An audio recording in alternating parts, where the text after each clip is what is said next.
అమ్మ ఏంటి స్పెషల్? పచ్చి పులుసు చేస్తా. పచ్చి పులుసు కాంబినేషన్ ఏంటి తెలుసా? ఆమ్లెట్ చేసి సూపర్ ఉంటుంది. చింతపండు నానబెట్టాను, ఎండుమిర్చి వేయించుకోవాలి, ఉల్లిపాయలు బారుగా కోసుకోవాలి, కొంచెం బెల్లం నచ్చితే వేసుకోవచ్చు, నచ్చకపోతే మానేయచ్చు, 2 అరటిపళ్ళు, సాల్ట్ మమ్మకి సరిపడ, ఎండుమిరకాయలు పిప్పి తీసేసుకోవాలి దీంట్లో నలిపేసి, చింతపండు ఎండుమిరకాయలు పిప్పు దీంట్లో కలిపేసి పిప్పు పక్కన పెట్టేసుకోవాలి. పడేయాలి, మొత్తం మిక్స్ చేయాలా?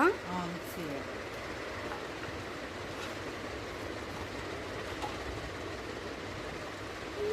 అరుగుదల చాలా మంచిదండి, మోషన్స్ కూడా ఫ్రీగా అయిపోద్ది, చాలా మంచిది. అంతకి మీకు ఎలా చేసుకోవాలో మీరు కామెంట్లో పెట్టండి, మీకు తెలియకపోతే నేను మళ్ళీ చెప్తాను.